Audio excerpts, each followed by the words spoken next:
Hi everyone, today I thought I'd share with you my favorite Japanese beauty products, and what better way to do that than to demonstrate this look using my favorite products. I feel like not many people talk about Japanese makeup on YouTube. I guess maybe because it's not super accessible, it's mostly online, so everything is sort of, you can't really swatch things in person, so I can see why people don't really buy it that much. I mean, if it's not in Sephora, then the mainstream market isn't really going to be purchasing it. But it's such a pity because there's so many gorgeous products out there, and I did want to share with you some of my favorites. So if you want to see how I got this look using the products that I'm about to mention, then just keep watching. So I'm going to start off with a bare face. All I have done is cleanse, toned, and moisturize with Umbrelisse moisturizer.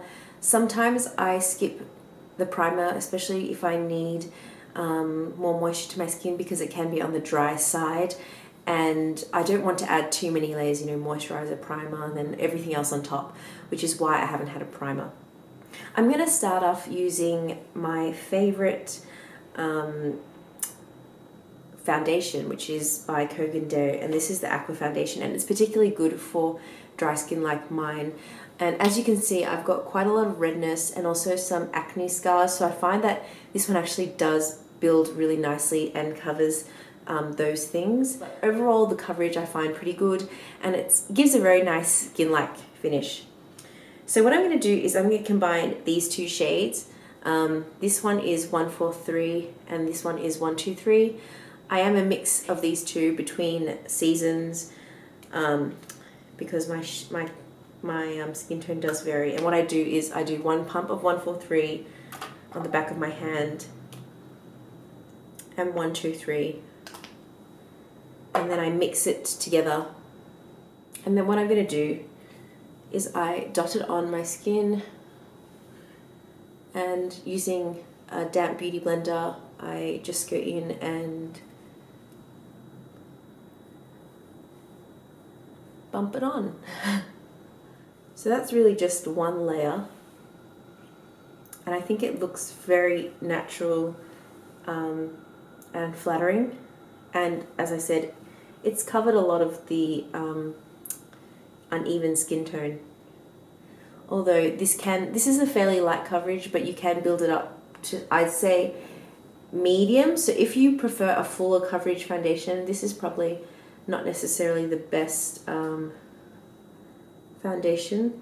So what I like to do is I like to build it up slowly, then add a lot, and then try and take it off if it's too much, because it is easier to build things up than layer it and then cake it on and then try and get it off and try and make it look a little bit more natural.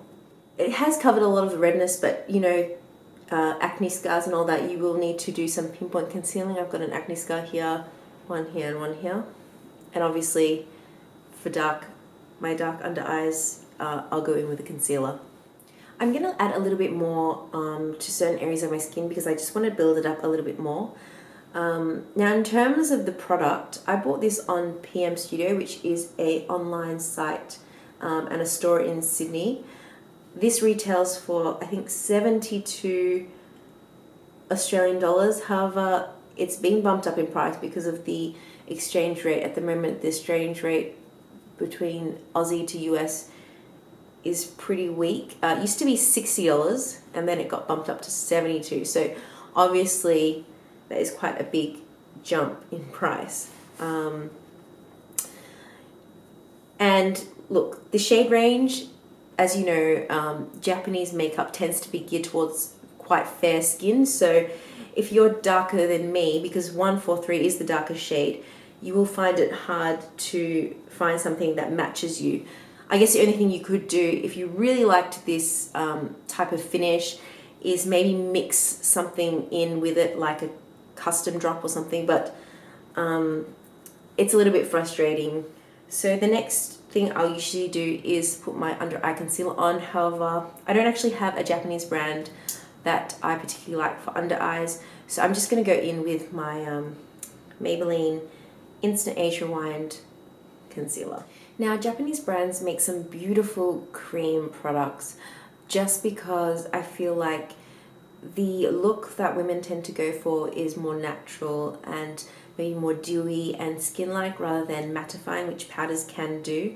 So things like cream blushes are very, very popular, cream highlights, cream bronzers, more so than I find the Western market. So what I'm going to do before I set everything with powder is I'm going to go in with my cream products, and I'm going to start off with this liquid products. Classic Film Cheeks by RMK, and this is a beautiful coral shade. I picked this up recently actually when I was visiting a friend in Taiwan. So you can use either your hands. I mean, a lot of these cheek products are meant to be, used very easily. You're not necessarily needing any tools, and I like that when it comes to traveling because it just means you don't have to carry as many tools. And then just sort of patting it into the skin so it melds in with everything. And obviously you can build this up if you'd like, but I'm just going to leave it like this because I might be adding some powder blush to it later. I'm also going to be adding some cream highlight and bronze, and this is by the brand 3. I really like the packaging. It's very sleek and simple, and looks very elegant, and as you can see I've used these shades quite a bit. So I'm going to add a little bit of highlight to my high areas, like my, on top of the cheekbones here.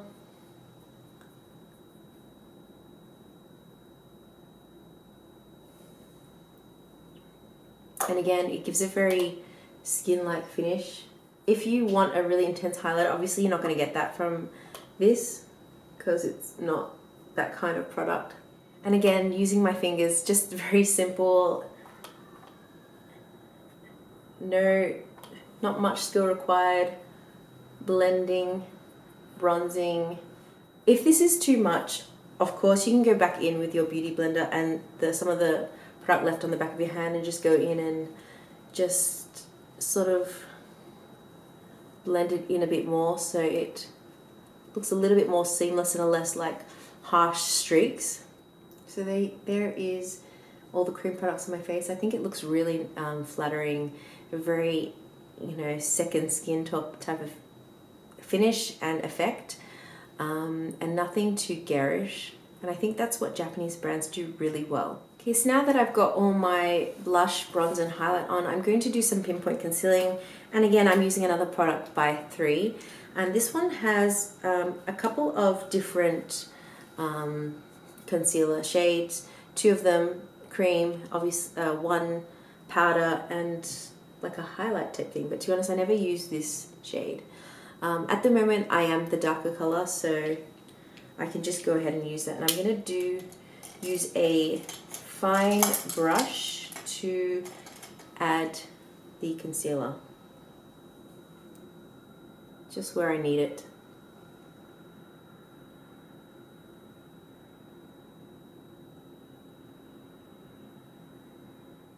You can either use your finger to blend, or you can use it like a blending brush to just sort of buff out a bit. Okay, so now that all my liquid and cream products are on my face, I'm going to go ahead and set it using this Koh Gen Do powder. I feel like it's got a little bit of coverage, it's not a lot, so it's not quite translucent. But I really like it because this one has an SPF of 50, whereas the Koh Gen Do foundations don't have any SPF whatsoever. So I feel like, although I do usually put sunscreen underneath everything, I feel like this just gives a little bit more SPF. And I'm only going to set in specific areas. So I'm going to set underneath my eyes. And then, although I seem to have developed drier skin over the cooler months, I am going to set my T-zone as well.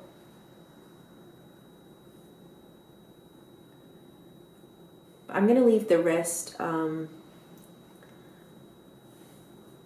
powderless because I want the skin to look like skin, and I want it to look a bit more dewy because I feel like this highlight and everything looks really pretty. The next thing I tend to do is eyebrows. after my face, and I'm going to use this again Wayne Goss brush. I think it came in a kit and I got it in the lucky bag, not this year but last year, and I really like it. And I'm just going to brush my brows because they can get really unruly. And then I'm going to be taking my Suqqu Balancing Eyebrow palette in Moss Green, and it's this quad here. It comes with 3 different brow powders. This is the Moss Green color. It's actually a grey with sort of green undertones, and you wouldn't necessarily think it goes with eyebrows, but it actually works really, really well with dark and black eyebrow hair. I really like this palette because it's something that I find really quick, and I always gravitate towards this one. It's really, really good for traveling as well because it's all compact. What I usually do is they have 2 brushes in here. There's an angled brush and there is a powder brush, but I mostly just use the angled brush. The brushes in here are actually really decent. Usually you find sometimes in palettes the brushes they have are really rubbish, but this is not like that at all. So what I would usually do is I combine these 2 shades here with the angled brush and sort of start sculpting from the top. I always sort of start at the top and sort of sculpt the shape and then fill in as I go. And then that's it pretty much, and then just brush it again just to make sure it's all blended and it all looks decent in case I need to go back and fill in any further gaps. So after I do my brows, I actually like to add a bit of brow gel because I've got such straight eyebrow hair that tends to go downwards and sideways and just everywhere. I actually bought this Daiso eyebrow gel and I did test it out a few videos ago, and I actually surprisingly like it. It is a clear gel, and I tend to just wipe the excess off on the sides and then just I guess brush my hairs through. I like to brush upwards and then sort of these other hairs to the side. What I like about this gel is that when it sets, it doesn't set hard, and it also keeps my hairs in place for the whole day, which is pretty good for $2.80, I think. I will definitely repurchase this one. I have to say it does feel quite wet when you put it on, but it dries really nicely. Okay, so now moving on to eyes. I don't have a Japanese eyeshadow primer, so I'm just going to take this Too Faced Shadow Insurance and I'm just going to put it on my eyelids. And I'm going to take this eyeshadow quad from Suqqu. It's called a blend color eyeshadow quad, and this is in EX35, so it is limited edition, but to be honest, all of their quads are stunning. I got this one from Selfridges and I believe they retail for about £45. So they aren't really cheap, but surprisingly they are cheaper than if you buy it in Japan. And the shades are just gorgeous in this palette. They've got this beautiful raspberry pink shade. So I'm going to just start off with this light pink shade here and put that all over my lid. This color is really nice. It just brightens up the eye a little. So what I'm going to do is this look here. I've already added the light pink shade all over my eyelid to just brighten the eye. And I'm going to actually use these brushes here. I'm going to go with the dark chocolate color shade here, and I'm going to sort of put it to my outer edges, outer V as you would probably call it.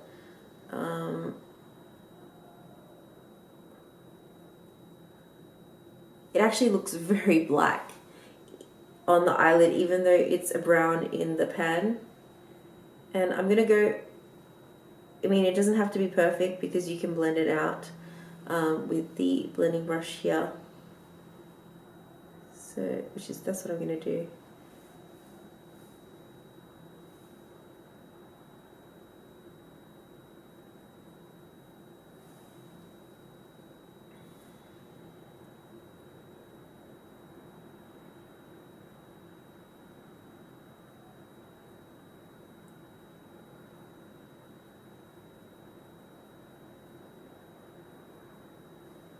Just sort of blend it out.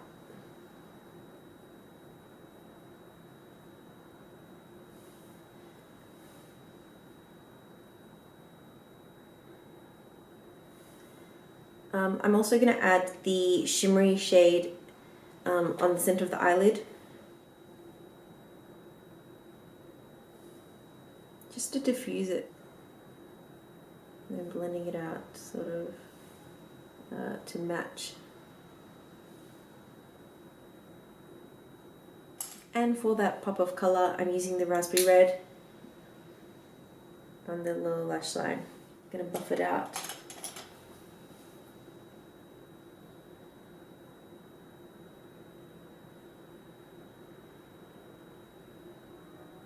And then using the shimmery shade again, I'm going to just add that on the inner corner. And that pretty much is the eye look. I will be adding some liquid liner as well. Now I do have a few favorite liquid eyeliners from Japanese brands, just because I think they're really, really good. They're long lasting, they tend to be waterproof, and they don't transfer. And I have tested out quite a lot, and of all of the ones that I've tested, I really enjoy the Dolly Wink one, and this is a brush tip. I do prefer brush tips because I find that felt tips tend to dry out much quicker, although sometimes if you're not careful you can have some accidents. And also the Real Lasting Eyeliner 24-hour 1-day tattoo, and this is by a brand called K Palette. I'm going to keep it really close to the lash line.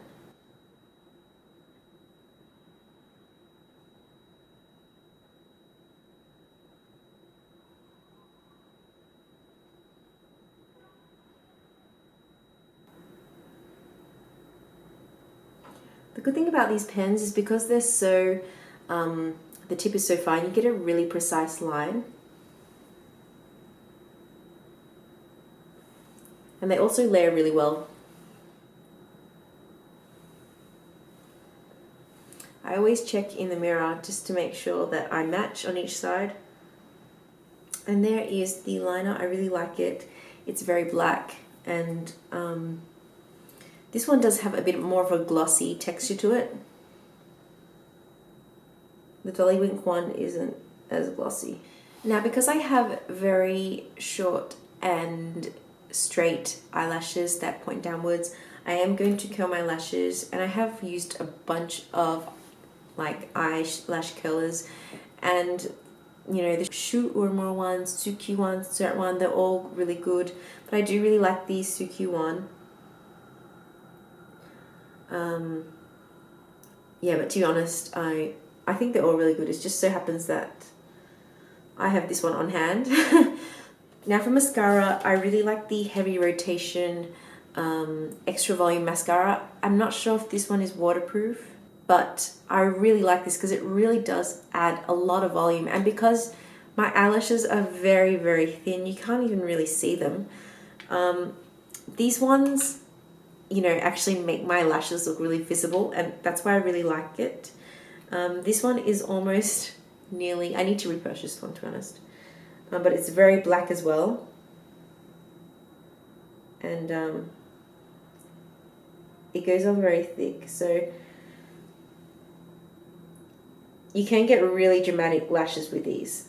So I do recommend getting any excess off using, you know, a mascara brush. I feel like it makes a really massive difference to my super short lashes. I mean, nothing beats falsies or eyelash extensions, but on an average working day, I will just be doing this routine, because who can be bothered putting false lashes on every day? Not me. And this mascara also holds up really well and doesn't drag my lashes down, which sometimes I find if the mascara is too heavy, the eyelash will just go back down, and this one doesn't. Now this look wouldn't be complete without lipstick, so I'm going to be using this lipstick from Suqqu. It's a creamy glow lipstick in EX01, so yes, unfortunately it's limited edition, but they do have heaps and heaps and heaps of lipsticks out there in terms of shade range. Okay, I shouldn't say heaps of lipstick shade range, because let's be honest, it's mostly pinks and reds. But mostly pinks, because that is what is popular in the Japanese beauty market. It's also very creamy as well, so it's, for those of you who are sick of the matte liquid lipstick trend, These might be right up your alley. And the good thing about these as well is that when they wear off really nicely. They don't wear off in patches. They kind of sheer down to a tint. This is very moisturizing. So this is the kind of lipstick formula that I will reach for in winter when my lips become super dry. Now, after I've done my whole face, what I will usually do is I'll go back and I'll say, I need a bit more blush because I feel like there's not enough blush on my face. So again, you're probably sick of hearing me talk about Suqqu, but I really like this blush. And this is the Pure Color Blush in 04. It's part of their newer range of blushes. I have a few of the older ones, which I really like as well, and which I've hit pan on a lot of them. Because there's two colors in there, I just kind of mix the two and put it on my cheek.